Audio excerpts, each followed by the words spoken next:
Lesko from Arizona for 5 minutes of question. Thank you, Mr. Chair. I believe earlier today you said, sir, Tony, meaning Tony Fauci, does not want me to connect anything to him. And when asked by my colleagues, did you use personal email for official business, your answer was, I didn't think it was doing official business. And then just now you said, not intentionally. Let me read some of the emails. The first email from you says, P.S. I forgot to say there is no worry about FOIAs.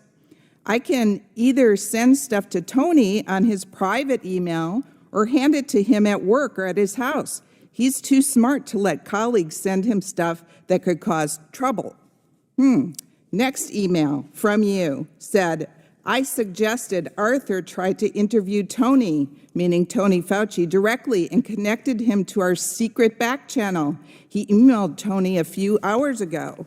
Next email from you.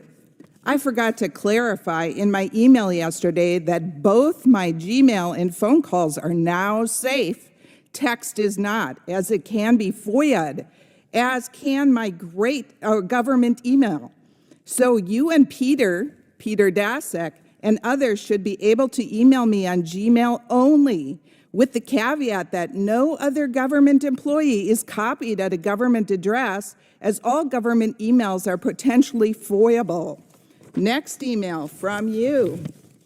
This is sent from my Gmail account. Please send all replies here to Gmail.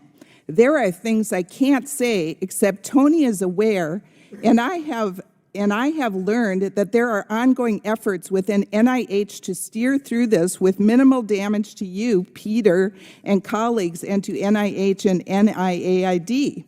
Next email, Jerry. My private Gmail account is where I sent this from after forwarding to myself from my NIH account.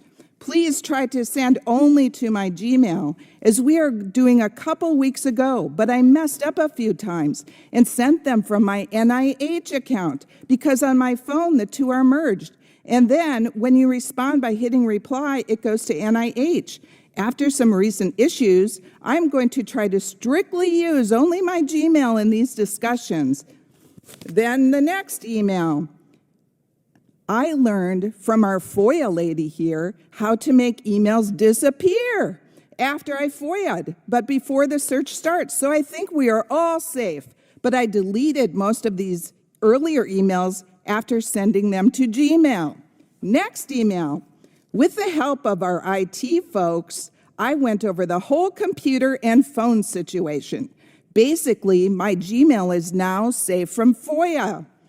Thus, it should be safe to communicate safely with you, Peter, and others as long as we use my private email, Gmail. I ask you both that nothing in large letters, cap letters, gets sent to me except to my Gmail. Sir, I believe you have lied here today to us, to Congress, when you say, oh, I didn't know this, I didn't intentionally use my Gmail. Are you kidding me? Dr. Morens, do you want to change your testimony? No, I don't, because I think that the context, all these, there's so many of these emails you just mentioned, I can't even remember them all, but the context is that this Gmail communication thing was set up purely to deal with personal things that were not government business. And then other people. Sir, with all due respect, how can you say that when you clearly, in all these emails were intentionally avoiding FOIA? You said it in your own words, sir.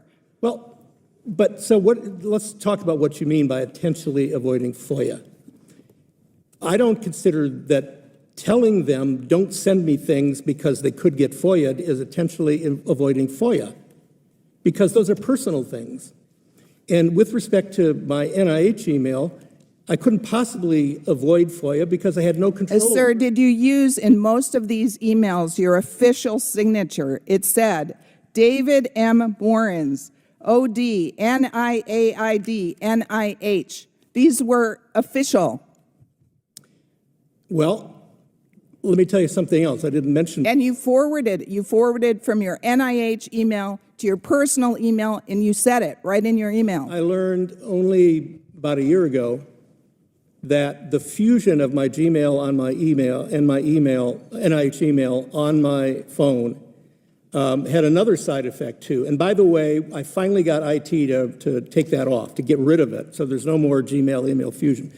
But after I asked them to take it off, I realized that if a Gmail or NIH email came to me and I replied to it, for some reason there was a default where the signature I had on Gmail, which said David Morens of Bethesda, Maryland or something, didn't go out, but the NIH email went out. I don't know how that happened. I didn't do it consciously. It's Sir, I'm confusing, and I sorry. tried to do it, I just don't believe you, and I yield back.